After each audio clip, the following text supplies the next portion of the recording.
Bonjour, bonsoir chers internautes, vous êtes bien sur Conquérant TV, l'émission c'est Conquérant Show. Nous sommes de retour sur ce plateau pour la deuxième partie de notre émission, comme annoncé à la première, sur les différentes activités que le révérend apôtre Gauthier Mbile organise durant le mois de mai et de juin. Et la première émission, nous avons parlé sur le séminaire, les pièges de la destinée. Aujourd'hui, c'est la conférence le sens de l'essence en sens nos sens. Je suis arrivée. Bonjour, pasteur. Bonjour. Le sens de l'essence en sens nos sens. Pasteur, expliquez-nous. Comme vous l'annoncez, ça sera une conférence, je dirais encore mieux une école, parce que là on sera dans une étude. Ce que nous proposons dans ce programme, c'est une étude. Et ça va un peu dans les cadres des activités que nous accomplissons toujours dans ce que nous appelons l'école du savoir et du pouvoir. Et donc nous allons proposer une étude sur le sens de l'essence en sens, nos sens. Qu'est-ce que ça veut dire? Évidemment, nous avons beaucoup de choses à expliquer là-dedans. Nous voulons d'abord toucher l'essence. L'essence. Essence. C'est-à-dire ce qui fait notre être. Et ce qui fait notre être, c'est quelque part une écriture. C'est une parole. C'est des choses que l'Éternel a écrites par rapport à notre vie. Et vous savez que pour tout ce qui est écrit, qu'on peut appeler un texte, nous avons un texte prophétique. Il faut connaître le sens. C'est exactement comme on fait l'étude d'un texte, l'étude d'un livre. Comprendre le sens de ce qui a été écrit dans notre être par Dieu. Quelles sont les définitions?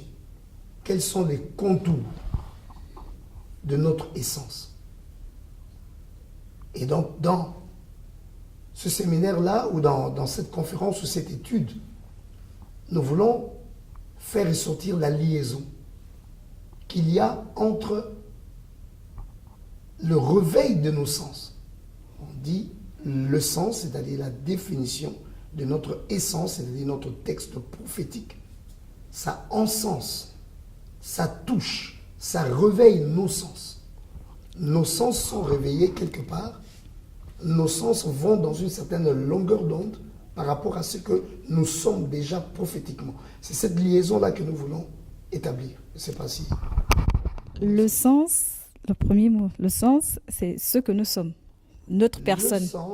Le sens, c'est la définition. Le sens de quelque chose. Quel est le sens d'un mot? Quel est le sens d'une phrase? Le sens de l'essence. Notre essence, c'est que nous sommes. Le texte qui est écrit en nous, le texte prophétique. C'est ça notre essence. Nous voulons trouver la définition ou le sens de ce texte-là prophétique.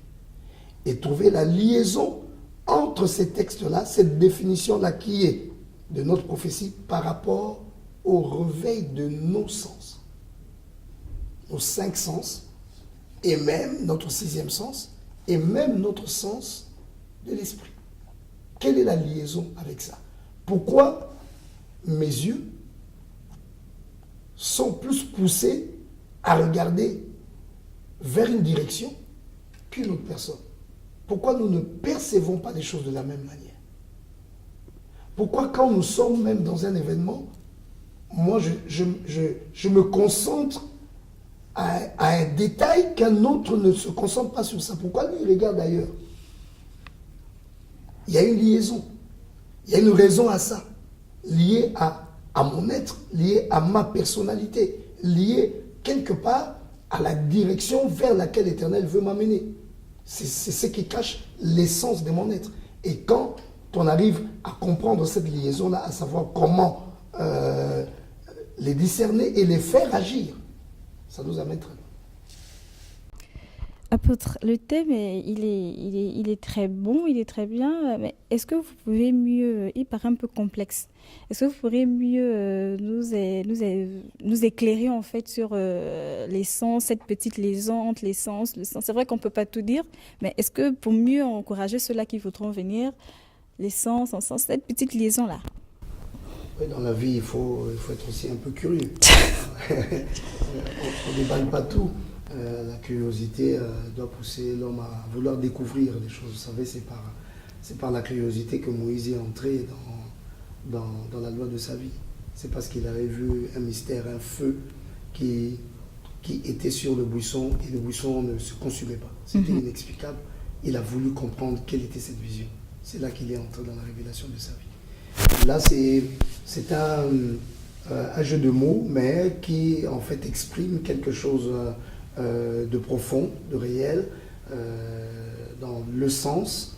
Le sens, nous voulons entrer dans la définition, comme je l'ai dit un peu avant, la définition, la compréhension de l'essence. L'essence, j'ai dit, c'est notre texte prophétique. Donc quand l'Éternel, nous sommes parole faite chair, l'Éternel a tout un programme qui place dans chaque être, le nom de chaque être est tout un programme. Quand Dieu nous appelle, il nous appelle selon le nom d'un programme en quelque sorte. Il nous envoie en mission avec un certain bagage prophétique. Et ce bagage-là, on peut lire ce bagage. Nous avons un rouleau dedans de nous, on peut lire ce bagage-là. Et quand on lit ça, on retrouve le sens. Mais nous allons beaucoup plus dans la conférence et chercher à établir la liaison entre ce qui est au-dedans de nous et ce que nous percevons ou nous recevons ou nous interprétons de la vie. Parce que Dieu nous envoie dans un monde. Et dans ce monde-là, nous avons une certaine sensibilité à certaines choses. C'est là qu'on veut parler du réveil de nos sens.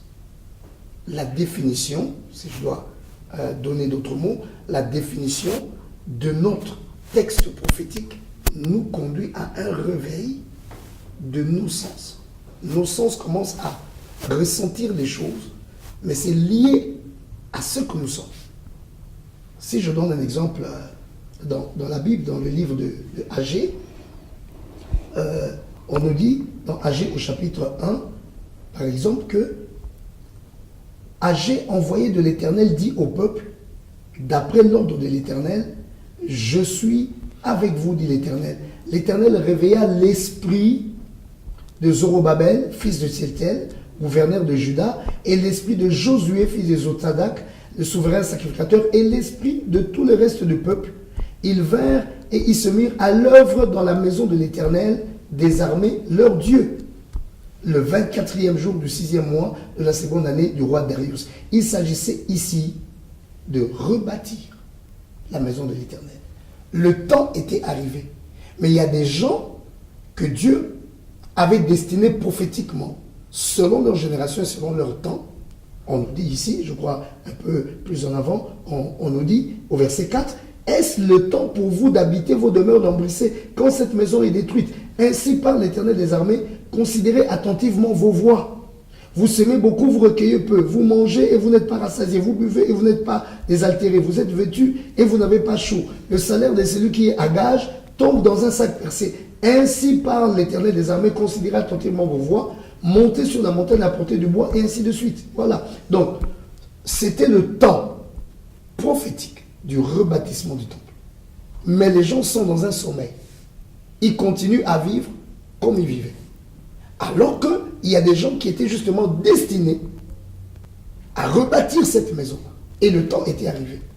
Qu'est-ce que Dieu fait? Dieu fait, il réveille leur esprit. Donc il y a quelque chose qui se réveille en eux, qui va leur montrer, mais en fait, le temple est là. Je peux donner un autre exemple. David, qui devait introduire son fils Salomon dans la construction du temple. C'est David qui devait amasser tous les matériaux pour que Salomon construise. Mais David a eu quoi?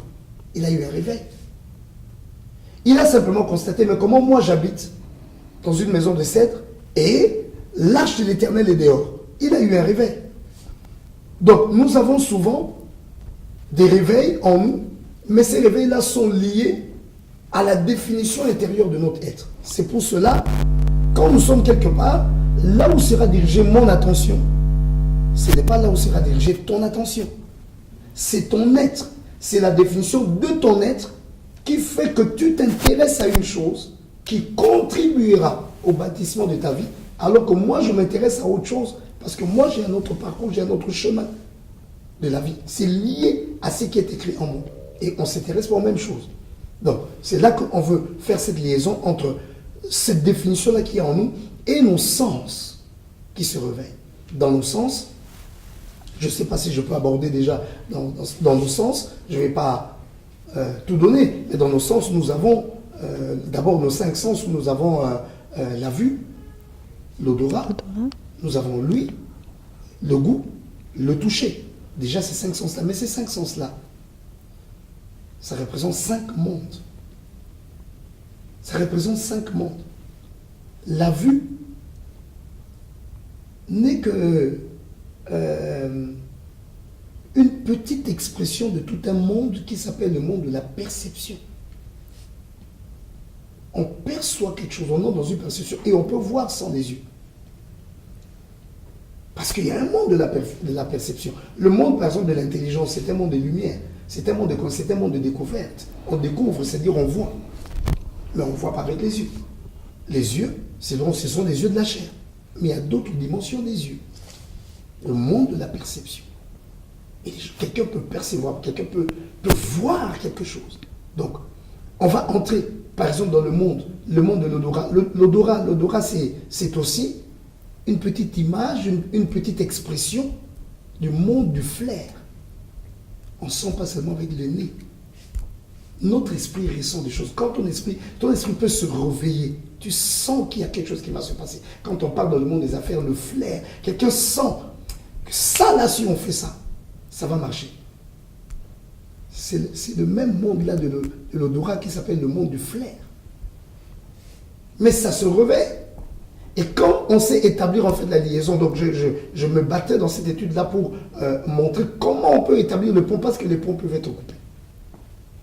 Ceux qui étaient là, qui étaient destinés à reconstruire la maison de l'Éternel, dormaient parce que le pont était coupé.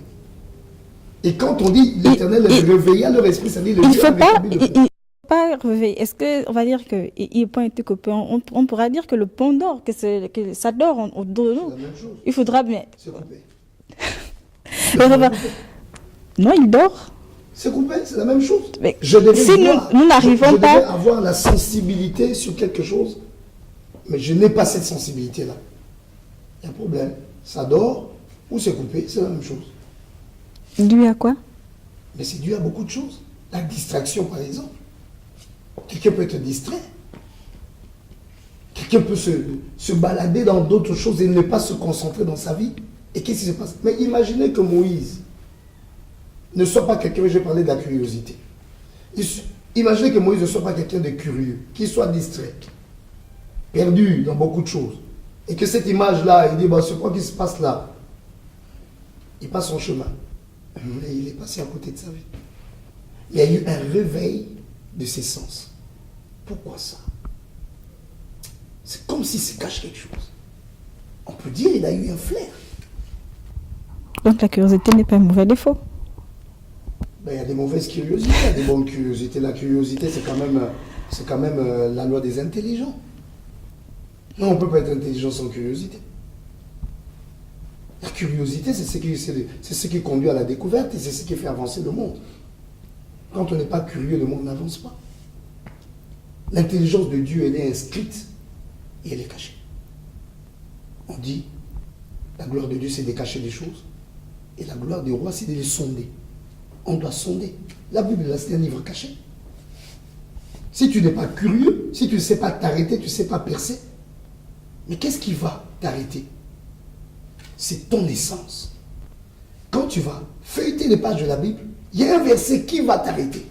Pourquoi moi je me suis arrêté sur le premier verset, toi tu t'es arrêté sur le second? Pourquoi? C'est ton essence qui t'arrête là parce qu'il y a un chemin pour toi là. Il y a une richesse pour toi là. Il y a un parcours pour toi là. Il y a une pierre précieuse pour toi là. Il y a quelque chose que tu dois ramasser là. Mais qui ne me concerne pas. Jésus-Christ. il avait tous les livres prophétiques, là, il avait ça dans sa main. Mais quand il sort du désert, il prend le rouleau, il ne lit pas tout le rouleau, il tombe dans les livres d'Ésaïe, il tombe, l'Esprit du Seigneur est sur moi, il dit cette parole me concerne, cette parole s'accomplit aujourd'hui. Ça le concernait au premier point. Il s'est arrêté sur ça. Il y a des choses qui nous arrêtent. Pourquoi ça nous arrête? Eh bien, parce que c'est lié à notre essence. Donc il y a tout ça, il y a le monde de la sensation, de toucher, c'est la sensation de sentir des choses. Sentir des choses. Il y a le monde du goût, c'est le monde de l'appréciation. Savoir apprécier des choses. C'est bon, c'est pas bon. Ça passera pas. Apprécier les choses. L'entendement. Là où lui se trouve, c'est le monde de l'entendement. On n'entend pas toujours avec les oreilles. Voilà. L'entendement, ça vient d'avoir avec les oreilles. Les oreilles font partie de ce monde-là. Ce n'est qu'une petite expression. Mais ce monde-là est vaste. Et c'est là que nous voulons naviguer par l'esprit. Établir le pont avec notre sens et amener les gens à voir le réveil de leur sens. Ça fera en sorte qu'ils ne passeront pas devant les événements qui sont essentiels à leur vie. Ils saisiront des opportunités. Pour ceux qui sont curieux, comment venez assister à la conférence pour mieux connaître et tout savoir? Le 24, le 25, le 26, le 27 et le 28, à partir de 18h pile à la chapelle des Conquérants. Apôtre, c'est ouvert. Il faudra qu'ils prennent contact parce qu'il y a des macarons à prendre pour... comme c'est une école, c'est une étude. Voilà, qu'ils prennent contact et ils pourront participer à cette école. Le contact s'affichera au bas de notre écran. Alors, apôtre, nous allons passer à la conférence suivante, qui, elle, se passera à Nancy. Nous avons dit c'est du 2, du 6 au 12 juin. Au 12 juin. La marche dans le tabernacle. Alors, apôtre, qu'est-ce que la marche dans le tabernacle? D'abord, nous saluons le peuple de Nancy. Je me souviens toujours quand j'étais encore tout jeune, on parlait de ces coins-là sans même les connaître. On chantait en passant par la Lorraine avec mes sabots. Tu connais ça? Non. Bon, les jeunes aujourd'hui ne connaissent pas beaucoup de choses. Fais-toi capitaine avec mes sabots d'ondaine, avec mes sabots. Ils m'ont tapé les vilaines avec mes sabots. Je ne suis pas si vilaine, puisque le fils du roi même, il m'a donné pour étreindre un bouquet de marjolaine. S'il fleurit, je serai reine. S'il meurt, je perds ma peine. Et nous disons à Nancy, la Lorraine, nous serons avec vous. À partir du 6 jusqu'au 12, nous venons vous apporter un message puissant sur la marche dans les tabernacles. Nancy, tu n'es pas vilaine, puisque le Fils du roi t'aime. Jésus t'aime. Et Jésus va visiter cette ville. La marche dans les tabernacles ou le processus secret de la prière. C'est une conférence que j'ai eu à tenir déjà à Libreville et je crois au Congo-Kinshasa aussi, que je vais apporter à Nancy parce que c'est l'une des clés pour arriver à un nouveau départ dans sa vie, une restauration parfaite de son être, à se remettre sur le starting block et prendre la course de la vie. Parce qu'il y a des choses dans notre vie qui font en sorte que nous avons été un peu réduits, souillés. Comment refaire cela? Et c'est Dieu qui a vu l'homme a tombé. L'homme était tombé. La chute de l'homme, c'est une chute de 7 niveaux. Et je révèle dans la marche du tabernacle les 7 niveaux de la chute de l'homme. Et je propose dans la marche du tabernacle comment restaurer, comment remonter de chaque niveau jusqu'à se retrouver au 7e niveau où nous retrouvons l'intimité avec Dieu. Dieu avait amené Moïse, il lui a montré justement le tabernacle. Il a dit bâtis selon le modèle. Et là, dans les tabernacles, il y avait 7 éléments. Ces 7 éléments-là sont des mystères de la vie d'un homme. Parce qu'il y a déjà les 3 parties du tabernacle qui représentent le corps, l'âme et l'esprit. En fait, le tabernacle n'est pas longitudinal. Le tabernacle, dans la réalité de l'humain, c'est horizontal. J'ai bien dit Oui, horizontal. Horizontal. Vertical. Voilà, vertical, excusez-moi. Donc, le tabernacle est vertical. C'est-à-dire, ça part de bas en haut. C'est ça la chute de l'homme. L'homme était dans les jardins d'Éden. Le jardin d'Éden, c'est le lieu très saint. Là, il y avait l'intimité de Dieu. Quand l'homme chute, en fait, il perd un premier niveau, un deuxième, un troisième, jusqu'à ce qu'il arrive au niveau du parvis et il sort même du parvis. Et quand Dieu demande à Moïse, justement, de bâtir le tabernacle, il y avait un mouvement que le souverain sacrificateur faisait. À chaque mouvement qu'il faisait, il restaurait la vie du peuple d'Israël qui était dehors. Et Jésus-Christ est venu respecter ce même schéma-là parce que lui, il est entré dans le tabernacle plus parfait de la Bible dans l'hébreu, le véritable tabernacle céleste. C'est pourquoi il est parti se livrer comme sacrifice. Et il est entré.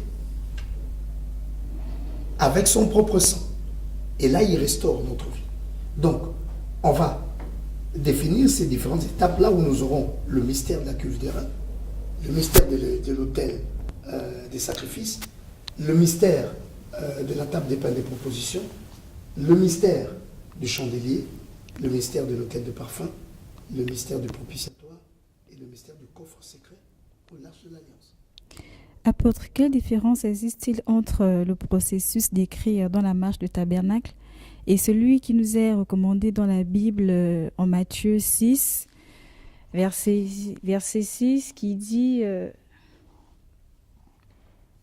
gardez-vous de pratiquer votre justice. Non, on va dire, oui, c'est ça. Gardez-vous de pratiquer votre justice devant les hommes pour vous faire remarquer d'eux, sinon vous n'aurez pas de récompense auprès de votre Père qui est dans les cieux. Quand donc tu fais l'aumône, ne va pas, c'est un peu long, on va dire, et quand vous priez, ne soyez pas comme les hypocrites, ils aiment faire les prières à se camper dans les synagogues et les carrefours, enfin qu'on les voit. En vérité, je vous le dis, ils tiennent déjà à leur récompense. Pour toi, quand tu pries, retire-toi dans ta chambre, ferme sur toi ta porte et prie ton Père qui est là dans le secret, et ton Père qui te voit dans le secret te le rendra. Oui. Ferme-toi dans ta chambre, prie. Il y a aussi la prière dans la communauté. Mais tu pries comment? Tu pries comment? Il y a des recommandations dans la prière. Il y a des principes qu'il faut saisir pour rendre sa prière efficace. La Bible dit la prière du juste a une grande efficacité. Le juste, c'est celui qui a la connaissance des principes. Et quand il prie, il y a des principes de prière. Jésus-Christ lui-même nous a même laissé un type de prière. Parce que les apôtres lui ont dit comment nous devons prier. Je m'enferme dans ma chambre, oui, mais je prie comment? Je prie dans la communauté, oui, mais je prie comment? Jésus-Christ a donné un canevas de prière avec le Notre Père. Alors, là, moi, je ne suis pas en tant que tel en train d'expliquer, de donner simplement des principes de prière, mais je dis de processus pour parler à une personne qui veut se lancer dans un nouveau départ. Le nouveau départ, pourquoi? Soit parce que quelqu'un a sombré quelque part, soit parce que quelqu'un veut se lancer dans une nouvelle étape, un nouveau temps de sa vie. Il a besoin d'une nouvelle force. Comment se revêtir d'une nouvelle force? Dieu nous a montré ça dans la Bible, au travers de ce qui se passe dans les tabernacles, que Jésus a fait. Jésus a fait un travail de rédemption, un travail de restauration, un travail de nouveauté de vie. Et nous pouvons nous inspirer de cette méthode-là, tirer les différents principes, les différents points qui sont là, pour que celui qui, par exemple, qui a marché, parce qu'à chaque fois que nous marchons, Jésus-Christ nous dit certaines choses, par exemple, dans la Bible, quand il fait la Sainte Seine, et la Sainte Seine est incluse dans la marche dans les tabernacles. Quand il dit, vous ferez ceci en mémoire de moi, c'est-à-dire, vous ne le faites pas une fois. Il faut répéter ça. Pourquoi il fallait répéter ça? Et parce que quand nous marchons, nous perdons la force. Nous perdons des choses, nous nous suivons toujours quelque part, même si nous faisons des confessions, mais il y a un temps où on s'arrête et on fait un certain programme de restauration, de rafraîchissement de notre être. Et dans cette conférence, je vais en fait donner ce qu'on appelle des mystères, des secrets qui vont révéler à une personne quelles sont les 7 étapes que moi je dois retravailler dans ma vie pour retrouver une force à chaque niveau de ma marche. Oui, dans la Bible, on nous parle de la prière en secret, rentre dans ta chambre et prie. Mais tu pries comment? Ce que nous devons savoir, c'est la prière, il y a des principes.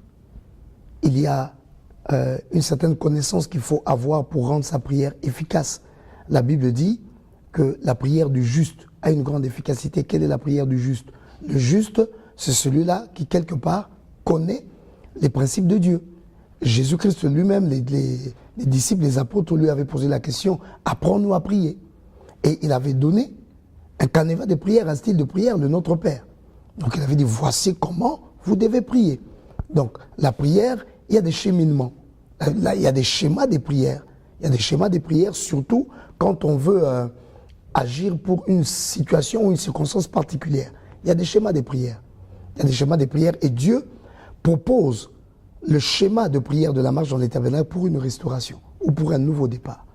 Un nouveau départ, ça peut être un nouveau départ parce que quelqu'un quelque part s'est retrouvé un peu perdu, il veut se relancer. Un nouveau départ parce qu'on est à une nouvelle étape, on veut se lancer, comme nous avons l'habitude de proposer la marche dans les tabernacles aux enfants de Dieu au début de chaque année, et même les enfants d'Israël, ils faisaient, le souverain sacrificateur, il faisait cette démarche-là chaque année. C'était comme une sorte de renouvellement d'alliance. Il devait ramener l'alliance, la grâce aux enfants d'Israël. Et donc, c'était tout un processus caché de la prière que Jésus a accompli. Jésus-Christ lui-même nous recommande la Sainte Seine. Il a passé la Sainte Seine avec ses apôtres, mais il dit, vous ferez ceci en mémoire de moi. C'est-à-dire, ce n'est pas fini. Il faut que, de temps en temps, ou même fréquemment, que vous fassiez le même acte. Parce qu'en le faisant, on fait revivre l'alliance. On relance l'alliance. On entre dans un nouveau départ, on entre dans un nouveau commencement. Et donc, il y a des schémas ou des actes ou des prières qu'un enfant de Dieu doit apprendre pour certains moments de sa vie, comment aller dans une sorte de restauration. Et ça fait la marche dans les tabernacles fait partie de ça. Faut-il pas le faire en compagnie c'est-à-dire de son père spirituel ou de son spirituel que de le faire seul? Est-ce que ce sera de la même efficacité de le faire toute seule? Attends, la Bible nous a ouvert la porte, nous sommes devenus, nous tous, des sacrificateurs. Chacun peut toquer à la porte de Dieu. Le père spirituel, ça sera conseillé parce que il peut mieux te guider dans la chose, mais si tu as appris à le faire à un certain niveau, rien qu'au niveau de la prière simplement, tu peux l'accomplir. Tu peux l'accomplir, tu peux prendre ces différentes étapes et accomplir parce que l'Éternel reçoit toutes sortes de prières. Nous, en tant que des pères spirituels, nous sommes là plus pour enseigner sur ça, pour guider. Évidemment, nous accompagnons les gens. Moi, souvent, quand je fais ce service-là, j'accompagne les gens dans ça parce que j'ai peut-être les mots pour les expliquer et il y a peut-être certains actes prophétiques que je peux recommander et rendre ça plus efficace, plus vivant parce que c'est accompli sous le contrôle d'un homme de Dieu, d'un serviteur de Dieu, mais c'est une prière. Une prière, c'est une prière. Chacun peut l'accomplir comme tu l'as lu. Dans ta chambre, tu as le processus secret de la prière, tu peux connaître les 7 étapes qui peuvent restaurer la vie d'un être ou qui peuvent lui redonner une force nouvelle. Comment est-ce qu'il peut le faire? Tu peux te retrouver en un moment de retraite, de prière. Tu fais cette étape en 7 jours et tu as une restauration. C'est pas juste des prières, il y a aussi des actes à poser. Ça dépend, c'est d'abord des prières. C'est d'abord des prières et les prières peuvent être appuyées par des actes prophétiques. Nous recommandons les actes prophétiques pour appuyer les prières, mais c'est d'abord des prières. Voilà. Y a-t-il une relation entre les étapes dans la marche du tabernacle et les éléments de notre vie au quotidien?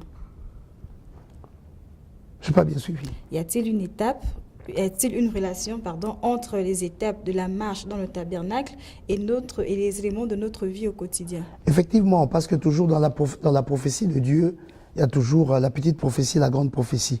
La grande prophétie, c'est la signification exacte d'une prophétie, mais il y a les applications de cette prophétie dans les événements.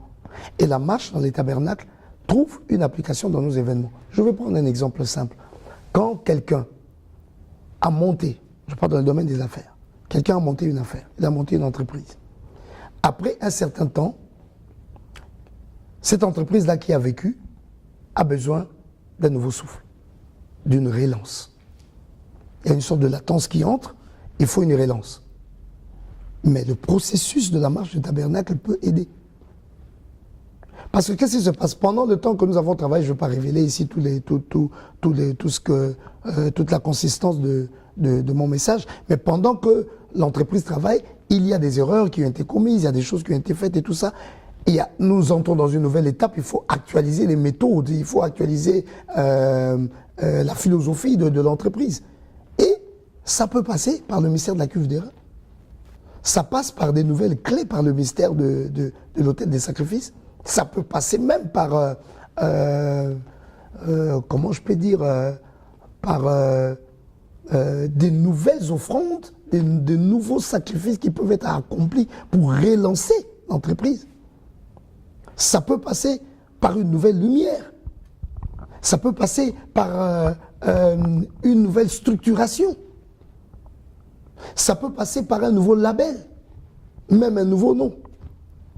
Et tout ça, on peut retracer cela dans la marche dans les tabernacles jusqu'à ce qu'on retrouve le jardin d'Éden, la connexion, le lieu de l'alliance parfaite, là où se cache le coffre secret, là où il était placé la manne, le bâton d'Aaron qui avait fleuri, et la table de l'alliance, qui sont les mystères de l'arbre de vie. Apôtre, nous sommes au terme de notre émission. Un mot de fin pour les deux conférences et pour inviter, pour appeler massivement les gens à y assister. Mon mot de fin, c'est que à chacun l'Éternel accorde une grâce et Dieu envoie chaque homme sur la terre pour jouer un rôle, pour avoir une mission. Nous avons des médecins qui sont dans les hôpitaux. Quand nous avons des petits soucis de santé, nous allons vers eux. Nous avons des enseignants qui sont au niveau des écoles, des universités. Quand nous voulons avoir une certaine connaissance de la science, de ce monde, nous allons vers eux pour apprendre. Nous avons aussi des hommes de Dieu que l'Éternel a établis, des apôtres, des docteurs, des pasteurs, des évangélistes, des prophètes, qui ont la science des dieux, qui expliquent la science de Dieu. Par la grâce de Dieu, l'Éternel nous a confié un certain lot de révélations. Nous avons le souci de partager cela aux enfants de Dieu, parce que Dieu ne nous a pas donné pour nous. Il nous a donné pour que nous puissions instruire les enfants de Dieu. Allez faire de toutes les nations disciples, baptiser, enseigner. Mon peuple périt par manque de connaissances. Sans enseignement, on ne touche pas le pouvoir. Sans enseignement, on n'avance pas. On peut commencer, mais on n'arrive pas. Sans enseignement. J'invite les enfants de Dieu à aimer l'enseignement. Et nous proposons ces conférences pour justement édifier le peuple de Dieu, leur donner le bagage pour affronter les grands défis du temps de la fin. J'invite ceux qui sont à Libreville de venir à la conférence sur le sens de l'essence, en sens, nos sens. Je ne sais pas, vous pouvez rappeler les dates. Le 24, le 25, le 26, le 27. À partir du 24, oui, le 24 mai, le 25 mai, le 26, le 27. Et puis, venir aussi, nous terminons le 27, c'est ça? Le 28. Et le 28. Nous irons jusqu'à samedi. Et venir donc participer à cette conférence. Il y a des macarons qui seront là pour l'accès parce que c'est une école. Informez-vous avec les contacts qui seront certainement donnés pour que vous puissiez avoir ces macarons. C'est très important. Et je parle à ceux qui sont à Nancy ou à ceux qui seront aux alentours de Nancy. Du 6 au 12, nous sommes à Nancy. Nous vous invitons à être là. Je crois aussi qu'on vous présentera l'adresse où se passera notre conférence sur la marche dans les tabernacles. Ça sera ouvert à tout le monde. Si vous êtes à Nancy ou dans les alentours, arrangez votre programme pour être là. Vraiment, je sais que vous serez édifiés. Et parce que c'est la chose de Dieu, ce message sera accompagné des miracles et des prodiges. Nous prierons pour les enfants de Dieu. Nous ouvrirons des portes et nous savons que l'Éternel va accorder à ses enfants le bonheur et les privilèges du succès. Que l'Éternel vous bénisse. Merci, apôtre Gauthier Mbile. Merci, Nelly. Notre émission est à présent terminée. Merci de nous avoir suivis. Retrouvez-nous sur Conquérant TV. Réponds. Notre émission est à présent terminée. Merci de nous avoir suivis. Restez bien connectés sur Conquérant TV. La prophétie divine au bout des ondes. Que Dieu vous bénisse. Sur les ondes. Sur les ondes. Notre émission est à présent terminée. Merci de nous avoir suivis. Restez connectés sur Conquérant TV, la prophétie divine sur les ondes. Que Dieu vous bénisse. Merci. Non. Encore. Je ne l'ai plus organisé, sinon Conquérant TV. Notre émission est à présent terminée. Merci de nous avoir suivis. Restez connectés sur Conquérant TV. Que Dieu vous bénisse.